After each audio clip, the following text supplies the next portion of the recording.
ಸಂಸತ್ ಮುಂಗಾರು ಅಧಿವೇಶನ ಜುಲೈ 20ರಿಂದ ಶುರುವಾಗಲಿದ್ದು, ಈ ಹಂತದಲ್ಲೇ ಬಹುಮತದ ಕಡೆಗಿನ ಎನ್ಡಿಎ ತಂತ್ರ ಫಲಿಸುತ್ತಿರುವ ಹಾಗೆ ಕಾಣಿಸ್ತಾ ಇದೆ. ಶರದ್ ಪವಾರ್ ಅವರ ಎನ್ಸಿಪಿ ಕಾರ್ಯಕಾರಿ ಅಧ್ಯಕ್ಷೆ ಮತ್ತು ಲೋಕಸಭಾ ಸಂಸದೆ ಸುಪ್ರಿಯಾ ಸುಳೆ ಕೇಂದ್ರದ ಪ್ರಸ್ತಾವಿತ ಕ್ಷೇತ್ರ ಪುನರ್ವಿಂಗಡಣೆ ಮಸೂದೆಗೆ ತಮ್ಮ ಪಕ್ಷ ಷರತ್ತುಬದ್ಧ ಬೆಂಬಲ ನೀಡಲಿದೆ ಅಂತ ಘೋಷಣೆ ಮಾಡಿದ್ದಾರೆ. ಎನ್ಸಿಪಿ ಈಗ ಎನ್ಡಿಎ ಜೊತೆ ಪೂರ್ತಿಯಾಗಿ ಚೌಕಾಶಿಗೆ ಇಳಿದಿದೆಯಾ ಅನ್ನೋ ಅನುಮಾನಗಳಿದ್ದಿವೆ. All 8 MPs of NCP SP and all our MLAs, we stick together. Whatever decision we'll be taking, please understand, NCP is a party where Shri Sharad Pawar not only leads it, he invests in everybody and he listens. His biggest strength as a leader that he's an amazing listener. And you can verify this. He will talk to every MLA and MP and hear them is what they want or what their view is. Only then he gives a decision. Anybody who's worked with him will tell you this. SP ರಾಜಕೀಯ ಭವಿಷ್ಯದ ಬಗ್ಗೆ ಹೆಚ್ಚುತ್ತಿರುವ ಊಹಾಪೋಹಗಳು ಮತ್ತು ಅದರ ನಾಯಕರ ಒಂದು ಬಣ BJP ನೇತೃತ್ವದ ಎನ್ಡಿಎ ಜೊತೆ ಮೈತ್ರಿ ಮಾಡಿಕೊಳ್ಳಲು ಒತ್ತಾಯಿಸುತ್ತಿದೆ ಎಂಬ ವರದಿಗಳ ಮಧ್ಯೆನೇ ಸುಪ್ರಿಯಾ ಸುಳೆ ಈ ಘೋಷಣೆ ಮಾಡಿರುವುದು ಮಹತ್ವ ಪಡೆದಿದೆ. ಶರದ್ ಪವಾರ್ ಅವರ ಪುತ್ರಿ ಸಂಸದೆ ಸುಪ್ರಿಯಾ ಸುಳೆ ಬುಧವಾರ ಪತ್ರಿಕಾಗೋಷ್ಠಿ ನಡೆಸಿ ಈ ಘೋಷಣೆ ಮಾಡಿದ್ದಾರೆ.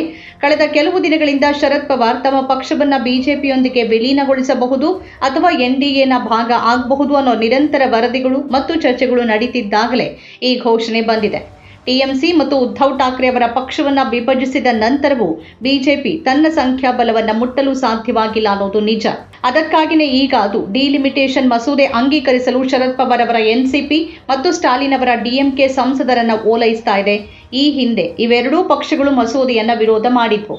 ಈಗ ಎರಡೂ ಪಕ್ಷಗಳು ಮಸೂದೆಯನ್ನ ಬೆಂಬಲಿಸಿದ್ರೆ ಅದು ಅವುಗಳ ಆತ್ಮಸಾಕ್ಷಿಗೆ ದ್ರೋಹವಾಗತ್ತೆ ಅಂತ ಪಿ ಚಿದಂಬರಂ ಹೇಳಿದ್ದಾರೆ. ಏಪ್ರಿಲ್ನಲ್ಲಿ ವಿರೋಧಿಸಿದ ಮಸೂದೆಯನ್ನ ಈಗ ಜುಲೈನಲ್ಲಿ ಬೆಂಬಲಿಸಿದ್ರೆ ಅದು ಅವು ತಮ್ಮದೇ ಸ್ವಂತ ನಿರ್ಧಾರಕ್ಕೆ ಮಾಡಿದ ದ್ರೋಹವಾಗತ್ತೆ ಅಂತ ಚಿದಂಬರಂ ಹೇಳಿದ್ದಾರೆ.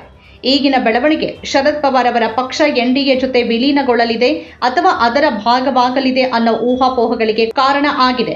ಎಲ್ಲಾ ರೀತಿಯ ಚರ್ಚೆಗಳು ನಡೆದಿವೆ. ನಂತರವೇ ಸುಪ್ರಿಯಾ ಸುಳೆ ಪತ್ರಿಕಾಗೋಷ್ಠಿಯಲ್ಲಿ ಈ ಘೋಷಣೆ ಮಾಡಿದ್ದಾರೆ. ಮಸೂದೆ ಇನ್ನೂ ನಮಗೆ ತಲುಪಿಲ್ಲ, ಅದು ಬಂದಾಗ ನಾವು ಅದರ ಬಗ್ಗೆ ಚರ್ಚಿಸ್ತೇವೆ. ಇಂಡಿಯಾ ಮೈತ್ರಿಕೂಟದಲ್ಲಿರುವ ನಮ್ಮ ಮಿತ್ರ ಪಕ್ಷಗಳೊಂದಿಗೆ ಅದರ ಬಗ್ಗೆ ಚರ್ಚಿಸ್ತೇವೆ ಅಂತ ಹೇಳಿದ್ರು. ಎಲ್ಲಾ ರಾಜ್ಯಗಳಲ್ಲಿ ಲೋಕಸಭಾ ಸ್ಥಾನಗಳಲ್ಲಿ 50% ಹೆಚ್ಚಳಕ್ಕೆ ಅವಕಾಶವಾದರೆ ಬೆಂಬಲಿಸುವ ಬಗ್ಗೆ ಈ ಹಿಂದೆಯೂ ಹೇಳಿದ್ದೇವೆ ಅಂತ ಹೇಳಿದ್ರು. ಇದರ ನಂತರ ಸುಪ್ರಿಯಾ ಸುಳೆ ಅವರು ಎನ್ಡಿಎ ಮೈತ್ರಿಕೂಟದ ಭಾಗ ಆಗಬಹುದು, ಅವರ ಪಕ್ಷ ಇಂಡಿಯಾ ಮೈತ್ರಿಕೂಟದಿಂದ ಬೇರ್ಪಡಬಹುದು ಅನ್ನೋ ಎಲ್ಲ ಚರ್ಚೆಗಳು ಮತ್ತು ಸುದ್ದಿಗಳು ಆಧಾರ ರಹಿತವಾಗಿವೆ ಅಂತ ಟ್ವೀಟ್ ಮಾಡಿದ್ದಾರೆ.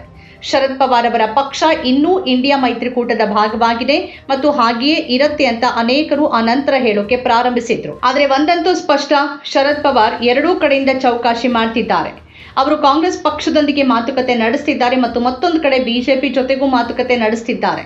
ವಿಲೀನದ ವಿಷಯದಲ್ಲಿ ಶರದ್ ಪವಾರ್ ಬಹಳ ಹಿಂದೆಯೇ ಕಾಂಗ್ರೆಸ್ಗೆ ಒಂದು ಪ್ರಸ್ತಾಪ ನೀಡಿದ್ರು. ಆಗ ಪರಿಸ್ಥಿತಿ ಭಿನ್ನವಾಗಿತ್ತು. ಆ ಸಮಯದಲ್ಲಿ ಕಾಂಗ್ರೆಸ್ ವಿಷಯಗಳನ್ನ ಗಂಭೀರವಾಗಿ ಪರಿಗಣಿಸಲಿಲ್ಲ ಅಂತ ಹೇಳಲಾಗುತ್ತೆ. ಹಾಗಾದ್ರೆ ಈಗ ಸುಪ್ರಿಯಾ ಸುಳೆ ಅವರ ಹೇಳಿಕೆಗಳನ್ನ ಹೇಗೆ ಅರ್ಥೈಸ್ಕೊಳ್ಬೇಕು? ಸುಪ್ರಿಯಾ ಸುಳೆ ಮಹಿಳಾ ಮೀಸಲಾತಿಯನ್ನ ಬೆಂಬಲಿಸಿ ಪತ್ರಿಕಾಗೋಷ್ಠಿ ನಡೆಸಿದ್ರು.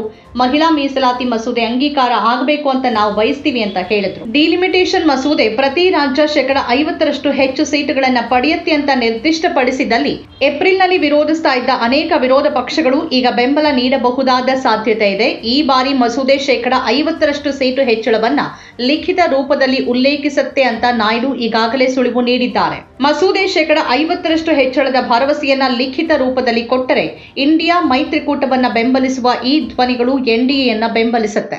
ಎನ್ಡಿಎಗೆ ಬೆಂಬಲ ನೀಡುತ್ತಾರೋ ಅಥವಾ ಬಿಜೆಪಿ ಜೊತೆ ವಿಲೀನವಾಗ್ತಾರೋ ಅನ್ನೋ ಪ್ರಶ್ನೆಗಳು ಇರಬಹುದು. ಆದರೆ ಶರದ್ ಪವಾರ್ ಅವರ ಪಕ್ಷ ಎನ್ಡಿಎ ಭಾಗವಾಗ್ಲಿಕ್ಕಿಲ್ಲ ಅಂತ ಹೇಳಲಾಗ್ತಿದೆ. ಸಂಸತ್ತಿನ ಅಧಿವೇಶನದ ಸಮಯದಲ್ಲಿ ಸರ್ಕಾರ ಹಲವಾರು ವಿಷಯಗಳಲ್ಲಿ ಮೂಲೆ ಗುಂಪಾಗುತ್ತೆ. ಇದು ಬಿಜೆಪಿಗೆ ತಿಳಿದಿದೆ. ಸೋನಂ ವಾಂಗ್ಚುಕ್ ಅವರ ಉಪವಾಸ ಸತ್ಯಾಗ್ರಹ ನಡೀತಿದೆ. ನೀಟ್ ಪತ್ರಿಕೆ ಸೋರಿಕೆ ಪ್ರಕರಣ ಸರ್ಕಾರಕ್ಕೆ ಈಗಾಗಲೇ ಕಳವಳಕಾರಿಯಾಗಿದೆ. ರಾಮ ಮಂದಿರದಲ್ಲಿ ಕಾಣಿಕೆಗಳ ಕಳ್ಳತನ ಬಿಜೆಪಿಗೆ ದೊಡ್ಡ ಹಿನ್ನಡೆ. ಸಮಾಜವಾದಿ ಪಕ್ಷದ ಪರವಾಗಿ ಎಷ್ಟೇ ಮಾತಾಡಿದ್ರೂ ಲೋಕಸಭೆಯಲ್ಲಿ ಸಮಾಜವಾದಿ ಪಕ್ಷದ ಸಂಸದರು ಹೆಚ್ಚಿನ ಸಂಖ್ಯೆಯಲ್ಲಿದ್ದು ಅವರು ಸರ್ಕಾರವನ್ನ ತೊಂದರೆಗೆ ಸಿಲುಕಿಸುತ್ತಾರೆ. ಈ ಹಂತದಲ್ಲಿ ಇಂಡಿಯಾ ಮೈತ್ರಿಕೂಟದ ಒಂದು ಪಕ್ಷ ಎನ್ಡಿಎ ಭಾಗವಾಗುವಂತ ವಿದ್ಯಮಾನ ಸಂಭವಿಸಿದ್ರೆ ಅದು ಸರ್ಕಾರದ ಪರ ವಾತಾವರಣವನ್ನ ಸೃಷ್ಟಿ ಮಾಡಬಹುದು. ಒಂದು ಪಕ್ಷದಿಂದ ಗೆದ್ದವರು ಆ ಪಕ್ಷದ ಮತದಾರರ ನಿರ್ಧಾರವನ್ನ ಉಲ್ಲಂಘಿಸಿ ಬಿಜೆಪಿಗೆ ಸೇರೋದು ಈಗ ನಿತ್ಯದ ವಿದ್ಯಮಾನ ಅನ್ನುವಂತಾಗಿದೆ. ಇದು ಪದೇ ಪದೇ ಸಂಭವಿಸಿದಾಗ ರಾಜಕಾರಣಿಗಳ ಬಗ್ಗೆ ಜನ ನಂಬಿಕೆ ಕಳ್ಕೊಳ್ತಾರೆ. ಕ್ಷೇತ್ರ ಪುನರ್ವಿಂಗಡಣೆ ಮಸೂದೆ ವಿಷಯವಾಗಿ ಬಿಜೆಪಿ ಯಾಕೆ ಇಷ್ಟೊಂದು ಆತರ ತೋರಿಸ್ತಿದೆ ಅನ್ನೋದು ರಹಸ್ಯ ಅಲ್ಲ. ಅದು ಬಿಜೆಪಿಯ ಆಂತರಿಕ ರಾಜಕೀಯದ ಒಂದು ಭಾಗ ಅನ್ನೋದ್ರಲ್ಲಿ ಯಾವುದೇ ಸಂದೇಹವಿಲ್ಲ. ಅದು ದೇಶದ ಪ್ರಸ್ತುತ ರಾಜಕೀಯ ಸನ್ನಿವೇಶವನ್ನ ಮಾತ್ರವಲ್ಲದೆ ದೇಶದ ಸಂಪೂರ್ಣ ರಾಜಕೀಯ ಸ್ವರೂಪವನ್ನೇ ಬದಲಾಯಿಸುತ್ತೆ. ಈ ಗಡಿ ನಿರ್ಣಯ ಮಸೂದೆಯ ನಂತರ ಲೋಕಸಭೆ ಸ್ಥಾನಗಳ ಸಂಖ್ಯೆ ಮಾತ್ರ ಬದಲಾಗೋದಿಲ್ಲ, ಎಲ್ಲವೂ ಬದಲಾಗುತ್ತೆ. ದೇಶದಲ್ಲಿ ದೊಡ್ಡ ಪ್ರಮಾಣದಲ್ಲಿ ಡಿಲಿಮಿಟೇಷನ್ ನಡೆಯಲಿದೆ. ಈ ನಿರ್ಧಾರವನ್ನ ಇಷ್ಟು ಆತುರದಿಂದ ತೆಗೆದುಕೊಳ್ಳೋದು ಸರಿನಾ ಅನ್ನೋ ಪ್ರಶ್ನೆ ಹಾಗೇ ಉಳಿದಿದೆ. ನಮ್ಮ ಕಾರ್ಯಕ್ರಮಗಳನ್ನು ನೀವು ನೋಡ್ತಾ ಇದ್ರೆ ನಮ್ಮ ಚಾನೆಲ್ ಅನ್ನ ಸಬ್ಸ್ಕ್ರೈಬ್ ಮಾಡಿ, ಪಕ್ಕದ ಬೆಲ್ ಐಕಾನ್ ಒತ್ತಿ ನಮ್ಮನ್ನ ಬೆಂಬಲಿಸಿ. ಹಾಗೆ ನಮ್ಮ ಕಾರ್ಯಕ್ರಮಗಳನ್ನ ಲೈಕ್ ಮಾಡಿ, ಕಮೆಂಟ್ ಮಾಡಿ, ಅದನ್ನ ಬೇರೆಯವರಿಗೂ ವಾಟ್ಸ್ಆಪ್ ಮೂಲಕ ಶೇರ್ ಮಾಡಿ. ನೀವು ಹೀಗೆ ಮಾಡಿದಾಗ ನಮ್ಮ ಚಾನೆಲ್ ಇನ್ನಷ್ಟು ಮತ್ತಷ್ಟು ಜನರಿಗೆ ತಲುಪಲು ನೀವು ನಮ್ಮೊಂದಿಗೆ ಸಹಕರಿಸಿದ ಹಾಗಾಗುತ್ತೆ. ಇದು ನೀವು ಯಾವುದೇ ಖರ್ಚಿಲ್ಲದೆ ಕೆಲವೇ ಸೆಕೆಂಡುಗಳಲ್ಲಿ ನೀಡಬಹುದಾದ ಸಹಕಾರ. ಧನ್ಯವಾದಗಳು.